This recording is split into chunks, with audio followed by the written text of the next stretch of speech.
Uma boa noite a todos.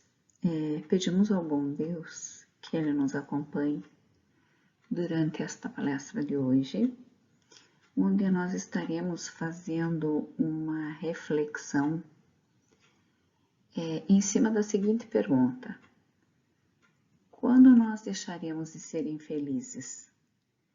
E essa pergunta, ela foi direcionada baseando-se no capítulo do Livro dos Espíritos, das penas e gozos futuros.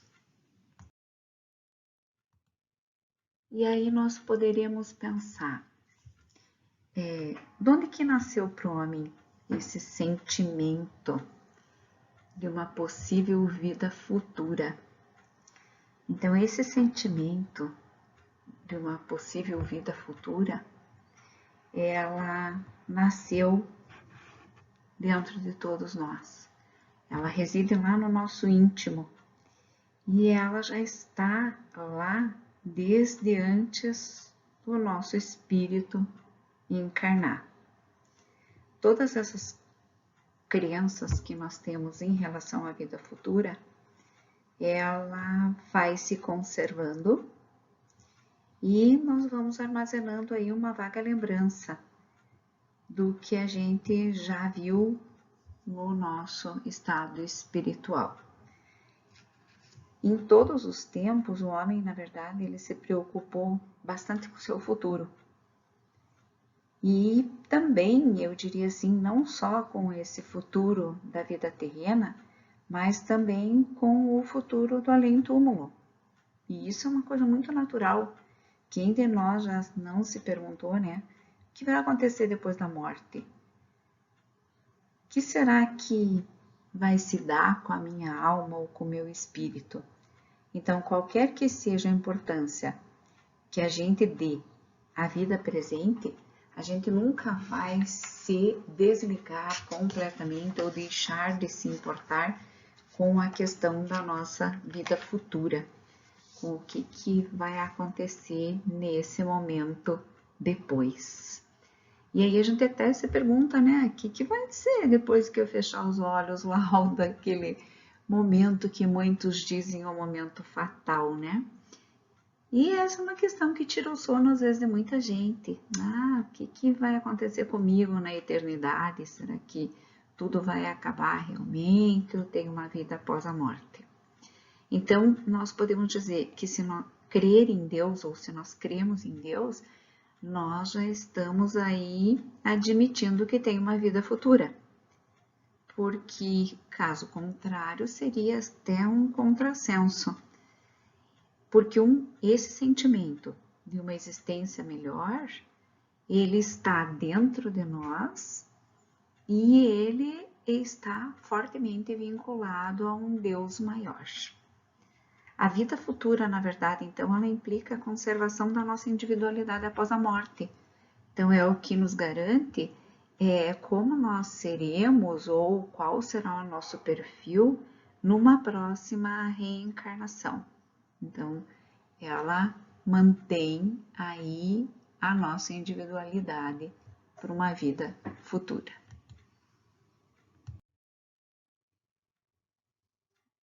E aí, será que os espíritos, depois de encarnar, traz forte, se nós pensarmos assim, esse pressentimento dessa realidade?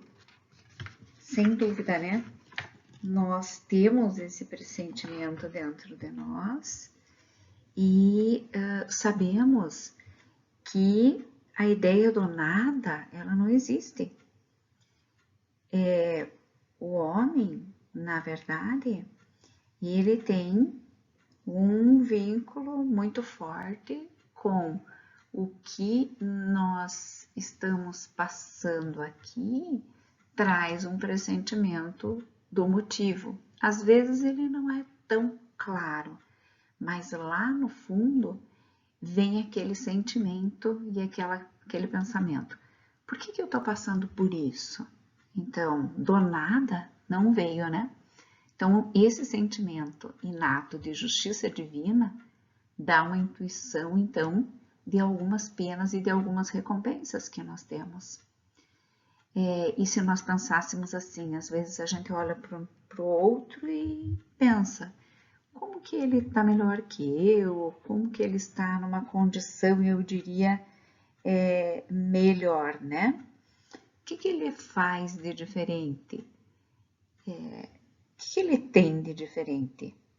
Então, a gente pode dizer que é sempre a mesma coisa. A gente traz um pressentimento dentro de nós, sabemos que não é debalde que essa voz interna aí nos fala, temos a consciência que o nosso erro consiste em que nós precisamos prestar muita atenção sobre ele, porque ele está nos dizendo alguma coisa, e que em cima desse erro nós podemos nos tornar melhores, desde que nós aceitemos sem pesar e sem reclamações as penas das quais escolhemos passar nessa encarnação.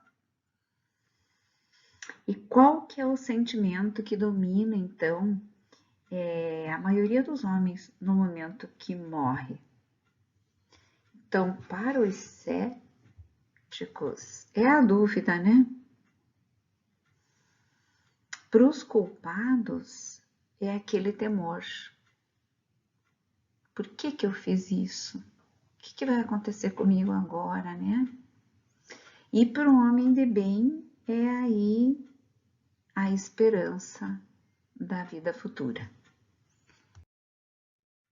Mas como que pode haver céticos se os espíritos eles trazem esse sentimento das questões espirituais dentro de si? Os céticos, então, eles são em um número muito menor do que a gente pensa. Muitos acabam se fazendo espíritos fortes durante a vida, dizendo não acreditarem nisso, não acreditarem em Deus, não acreditarem que isso são penas do passado, somente por orgulho. Mas no momento da morte, eles acabam deixando de ser descrentes. Nós vemos pessoas que muitas vezes passam uma vida inteira dizendo que não crê em Deus e pedem o auxílio dele no momento que estão aí para desencarnar. Então, as responsabilidades dos atos que nós praticamos é a consequência, é a realidade do que vai trazer aí a nossa vida futura. Então, a nossa vida presente tem tudo a ver com a nossa vida futura. A razão, ela nos diz, e a justiça, que na partilha da felicidade, a que todos nós esperamos, né? Não pode se confundir os bens e os maus. Então, não é possível que Deus ia querer que uns gozassem de plena felicidade, sem fazer nenhum trabalho no bem, e que outros só alcançam aquilo que os outros só acabam alcançando com esforço e perseverança. Então, seria muita injustiça divina se assim acontecesse, né? A ideia, então, mediante a sabedoria das leis de Deus, nos dá claramente o senso da justiça e da bondade dele. Então, Deus não permite que nós acreditemos que o justo e o mal estejam na mesma categoria aos seus olhos, e nem mesmo que nós duvidemos de que recebam algum dia ou uma recompensa ou, de certa forma, um castigo, a recompensa pelo bem que fizeram e o mal, e o castigo, me perdoem, pelo mal que possam ter feito. E a intervenção divina, como é que ela se dá? Então, a pergunta 963 do Livro dos Espíritos, ela nos diz: com cada homem pessoalmente Deus se ocupa? Não é ele muito grande e nós muito pequeninos para que cada indivíduo em particular tenha aos seus olhos alguma importância? E aí os espíritos nos respondem: Deus se ocupa com todos os seres que criou, por mais pequeninos que sejam. Nada para sua bondade é destituído de valor. Então, Deus se ocupa com todos os seres que criou, desde o menor ser. E aí a gente pensa o quão grande é esse amor divino para se preocupar com todos os seres que compõem o planeta Terra e outros planetas da galáxia. E aí a pergunta 964 nos faz refletir também, mas será necessário que Deus atente em cada um dos nossos atos para nos recompensar ou punir? Esses atos não são, na sua maioria, insignificantes para Ele? Então Deus teria que ficar atento a cada um de nós para dizer: você acertou, você errou, você acertou, você errou? Então Deus criou lá as leis que regem todas as nossas ações e nós somos conhecedores dessas leis. Se nós violamos essas leis, a culpa ou a responsabilidade ela é nossa. Então, quando nós cometemos um excesso qualquer, Deus ele não profere nenhum julgamento dizendo para nós: ah, você foi errado, eu vou te punir. Ele traçou um limite para nós. Então, as enfermidades, as consequências dos nossos excessos, elas já aparecem. E estas são as punições ou os castigos. Então, a punição ou o castigo nada mais é do que o resultado de uma infração nossa. Então, Deus não precisa estar de olho o tempo todo em todos nós nos punindo. Nós mesmos temos a consciência que, não cumprindo as leis atribuídas pela justiça divina, estaremos aí assumindo as nossas responsabilidades. Então, todas as nossas ações, elas estão submetidas às leis de Deus. Nenhuma delas, por mais insignificante que possa parecer para nós, acaba sendo pesada, eu diria assim, aí dentro dessas leis. Se sofremos as consequências dessas violações, só nós devemos queixar-nos a nós mesmos, porque desse modo nos faremos causadores da nossa infelicidade ou da nossa infelicidade futura. Então, se eu infringir uma lei divina, eu estou provocando a minha infelicidade futura. Essa verdade, ela se torna tão evidente e nós podemos analisar através, de uma análise. E vou contar para vocês um apólogo. Um pai deu a seu filho educação e instrução, isto é, os meios de se guiar. Cede-lhe um campo para que o cultive e lhe diz: aqui estão a regra que deve seguir e todos os instrumentos necessários a tornares fértil esse campo e assegurares a tua existência. Dei-te instrução para compreenderes esta regra. Se a seguires, teu campo produzirá muito e te proporcionará o repouso na velhice. Se a desprezares, nada produzirá e morrerás de fome. Dito isso, deixa-o proceder livremente. Então, Deus nos deu as leis. E é nosso papel escolhermos segui-las ou não. Então, na velhice ou na vida futura, o filho ditoso ou desgraçado, conforme haja seguido ou não as regras do Pai, finalizará a sua história da vida futura. Então, nós somos os causadores da nossa felicidade ou da nossa infelicidade.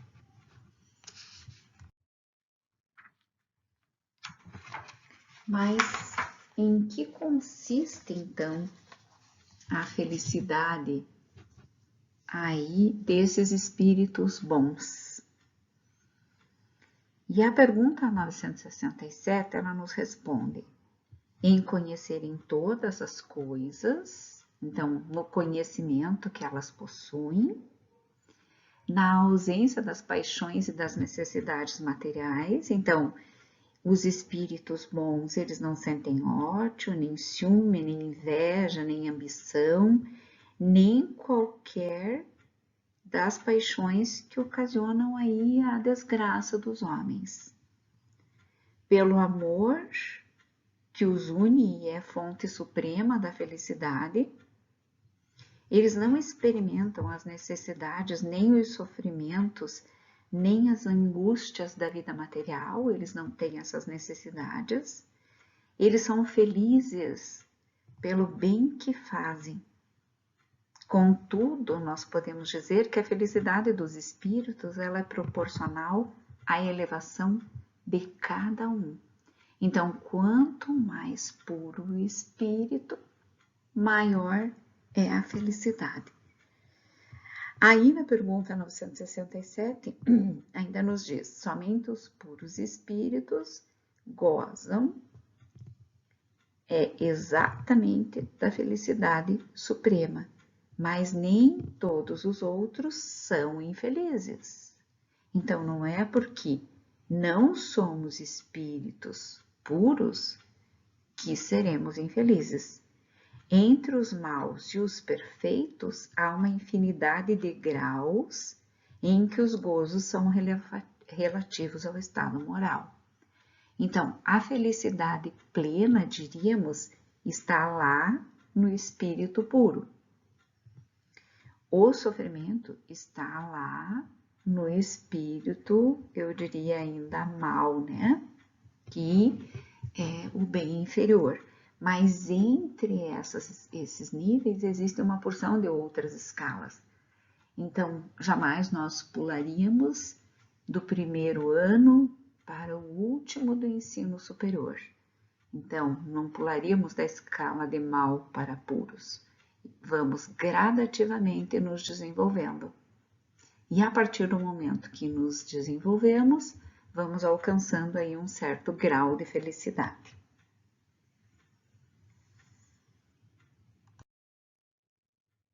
E aí nós podemos mostrar dois exemplos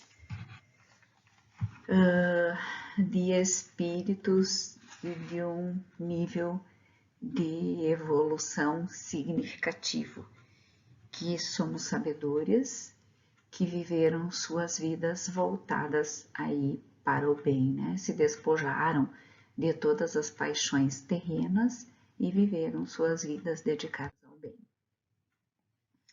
Em que consiste então o sofrimento dos espíritos infelizes? Ou dos espíritos, me perdoem, inferiores? E a pergunta 970 nos diz que são tão variados como as causas que os determinam e proporcionados ao grau de inferioridade, como os gozos o são da superioridade. Podem resumir-se assim, então: invejarem o que lhes falta para ser felizes e não obterem. Então, os espíritos inferiores, eles sentem inveja daquilo que eles não podem alcançar, verem a felicidade e não poderem alcançar. Então, a felicidade é um dos fatores de inveja, né? Pesar, ciúme, raiva, desespero, motivados pelo que os impede de ser ditosos. Remorsos, ansiedade moral indefinida, e eles desejam todos os gozos e não os podem satisfazer. Eis o que os tortura. Então, nós poderíamos dizer que eles têm aí um sentimento de remorso e arrependimento pleno. Eles se sentem muitas vezes na presença das suas vítimas. Então, se fizeram mal a alguém, eles se sentem expostos à presença deles. Tem uma vergonha aí da divulgação dos seus atos. E eles pensam que essa situação da inferioridade, ela vai ser eterna, ela não pode ser mudada. E por isso eles ficam se torturando. Então, das penas e dos gozos da alma após a morte, o homem acaba formando uma ideia mais ou menos elevada, conforme o estado da inteligência dele. Então, quanto mais o homem se desenvolve, tanto mais essa ideia ela vai se apurando e se aproxima aí da possibilidade dele ir praticando na matéria. Então, ele vai compreendendo as coisas de um ponto de vista mais racional, deixando de tomar ao pé da letra as imagens de uma linguagem só figurada, daquela figura do espírito puro sentado ao lado do Pai. Então, nós vamos aprendendo que a alma, ela é um ser todo espiritual. E a razão mais esclarecida acaba nos dizendo que ela não pode ser atingida pelas impressões que apenas sobre a matéria atuam. Então, não se segue daí que esteja isenta de sofrimentos e nem que receba o castigo de suas falhas. Então, se praticamos bem, estaremos fadados a um degrau a mais no caminho da felicidade. Se praticamos o mal, estamos aí estagnados na caminhada dos caminhos dos espíritos inferiores. E aí, os espíritos inferiores, eles compreendem a felicidade do justo? E no Livro dos Espíritos, na pergunta 975, nós temos a seguinte resposta: sim, eles compreendem. E isso lhes é suplício, porque compreendem que estão dela privados pela sua culpa. Então, eles não são felizes pelos atos que praticaram. Daí resulta que o espírito, quando ele está liberto da matéria, aspira então a uma nova vida corporal. Pois que cada existência, se ela for bem empregada, ela abrevia um tanto a duração desse suplício. E é então que procede a escolha das provas por meio das quais ele possa expiar suas faltas. Porque fica sabendo então o espírito sofrer por todo o mal que praticou ou de que foi causa voluntária, por todo o bem que houvera podido fazer e não fez, e por todo o mal que decorra de não haver feito bem. Então, o arrependimento em si, ele não apaga as nossas faltas. E todos nós, culpados, um dia nos arrependeremos. Mas esse arrependimento, ele é necessário. Ele é necessário para que nós façamos as nossas escolhas das vidas futuras. E aí, para o espírito errante, então, não tem mais nenhum véu, está lá descortinado. Ele, o espírito, depois que desencarna o errante, ele se vê saindo aí de um nevoeiro e ele vê a distância que ele ainda tem da felicidade. E ele mais sofre, então, porque ele compreende o quanto ele teve de compromisso nisso.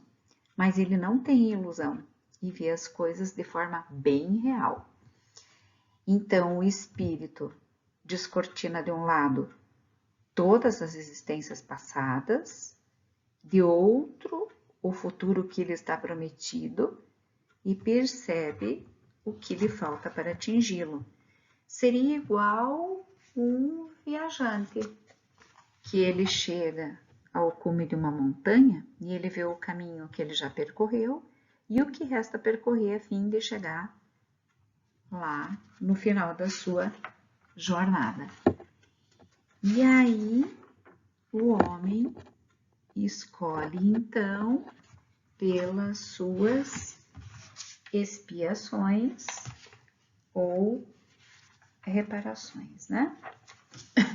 Então, o expiar, o que é o expiar para nós espíritas, né? A expiação, na verdade, ela se cumpre durante a existência corporal. Então, mediante as provas que o espírito se acha submetido na vida espiritual, pelos sofrimentos morais inerentes ao estado de inferioridade do espírito. Então, a expiação é aquilo que nós, digamos assim, passamos na existência corporal, baseado nas provas que nós escolhemos lá enquanto que espíritos. E a reparação, ela consiste em fazer o bem àqueles a quem nós havíamos feito mal. E muitas vezes nós não reparamos os nossos erros numa única existência, ou numa existência por fraqueza, por má vontade, porque nos achamos melhores, por orgulho, por queixa, enfim, nós acabamos não reparando aí as nossas faltas.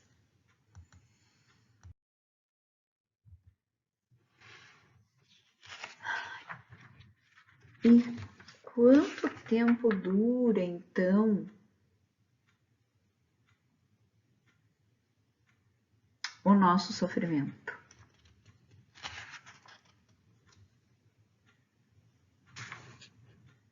E no que esse tempo de duração se baseia? No tempo necessário a que nós possamos nos melhorar. Então, o mal, ele é um estado temporário.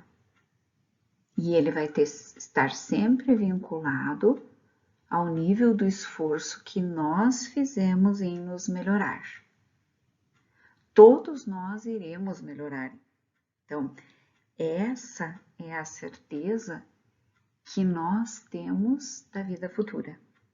Então, na pergunta 1004 do Livro dos Espíritos, quando os Espíritos perguntam, quando Kardec, pergunta aos Espíritos em que se baseia a duração dos sofrimentos do culpado, São Luís responde: no tempo necessário a que se melhore, sendo o estado de sofrimento ou de felicidade proporcionado ao grau de purificação do espírito. A duração e a natureza de seus sofrimentos dependem do tempo que ele gasta em melhorar-se. À medida que progride e que os sentimentos se lhe depuram, seus sofrimentos diminuem e mudam de natureza. Então, olha só que importante, todos nós iremos melhorar. Então, qual que é o nosso compromisso nesse contexto? É o de nos dedicarmos, de trabalharmos, de estudarmos, de procurarmos seguir no máximo as leis do bom Pai, para que nós podemos então atingirmos esse nível melhor. E aí se fala muito em paraíso, em inferno, em purgatório. Como é que essa classificação ou como se fala no Livro dos Espíritos? Então a pergunta 1012 do Livro dos Espíritos nos diz o seguinte: haverá no universo lugares circunscritos para as penas e gozos dos espíritos segundo seus merecimentos? E os espíritos nos dizem, já respondemos a essa pergunta. As penas e os gozos são inerentes ao grau da perfeição dos espíritos. Então, se trabalharam no mal, inferiores, se trabalharam no bem, superiores, e em processo evolutivo. Cada um tira de si mesmo o princípio da sua felicidade ou da sua desgraça. Então, e como eles estão por toda parte, nenhum lugar circunscrito ou fechado existe especialmente destinado a uma ou outra coisa. Quanto aos encarnados, esses são mais ou menos felizes ou desgraçados conforme é mais ou menos adiantado o mundo em que habitam. Então, olha só, o céu, o paraíso, ele não é um lugar determinado. Não é aquela coisa linda, maravilhosa que nós iremos e ficaremos no descanso eterno. Ele não possui uma localização absoluta. O céu é lá. Ele pode ser considerado um estado da alma, uma paz interna, uma tranquilidade, uma felicidade maior. Então, são todos os mundos superiores, aqueles que já estão num nível bem elevados. E os espíritos de uma mesma ordem, eles acabam se reunindo por simpatia ou por nível, às vezes, de elevação. Então, há uma tendência dos espíritos afim, eles se unirem. De acordo, então, com o que vindes de dizer, o inferno e o paraíso não existem, tais como o homem imagina. São simples alegorias, os espíritos nos dizem. Por toda parte há espíritos ditosos e inditosos, estão entre nós. Entretanto, conforme também já dissemos, os espíritos de uma mesma ordem se reúnem por simpatia, mas podem reunir-se onde queiram, quando são perfeitos. Então, os espíritos perfeitos, eles podem se reunir aonde eles quiserem. Os espíritos imperfeitos, eles acabam se reunindo por simpatias. A localização absoluta das regiões das penas e das recompensas só existe na imaginação do homem. Provém da sua tendência a materializar e circunscrever as coisas, cuja essência infinita não lhes é possível compreender. Então, como nós temos uma ideia bem limitada de material, nos parece que o céu, ou o inferno, ou o paraíso, eles têm que ser local definido. É para lá que eu vou. E não é. Os espíritos deixam bem claro que não tem um lugar circunscrito, que pode estar dentro de nós, ser um estado, né, da alma, e que são os locais onde se reúnem espíritos superiores, o céu, o paraíso, e o inferno, os sofredores, né? E o purgatório? O que se deve entender por purgatório? Pergunta 1013. Dores físicas e morais, o tempo de expiação, quase sempre na terra que fazeis o vosso purgatório, e que Deus vos obriga a expiar as vossas faltas. Então, o purgatório é esse nosso momento presente. Não é um local determinado. É onde os espíritos imperfeitos se reúnem e expiam as suas faltas. Então, nós podemos dizer que a Terra é um exemplo de purgatório. É aqui que nós estamos reunidos para expiar as nossas faltas. A Terra, ela está passando por um processo de transformação. Nós somos os agentes dessa transformação. Então, nós estamos imbuídos aí no mundo de provas e expiações, no mundo de regeneração. Podemos aproveitar esta oportunidade dessa transformação da Terra e fazer as nossas escolhas em permanecer como espírito errantes ou buscar aí um caminho do acerto, da regeneração, para aproveitar esse momento de transformação e fazer com que a Terra seja aí um planeta melhor. É por meio, então, do progresso moral de cada um de nós que iremos atrair para a Terra os bons espíritos e afastar dela os maus.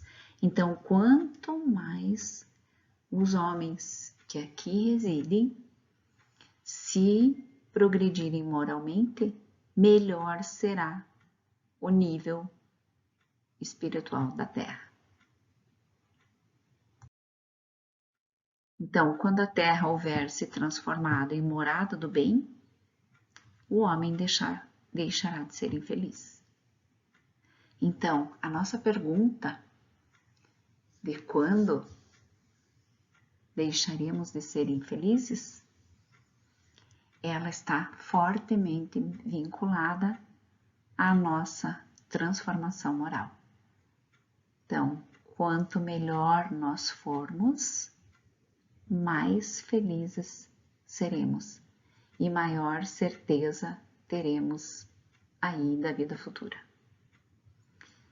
Muito obrigada a todos e que Deus acompanhe vocês na caminhada desta semana, proporcionando momentos de reflexão, momentos de prática do bem e que os nutra de muita saúde e de muita paz. Que assim seja.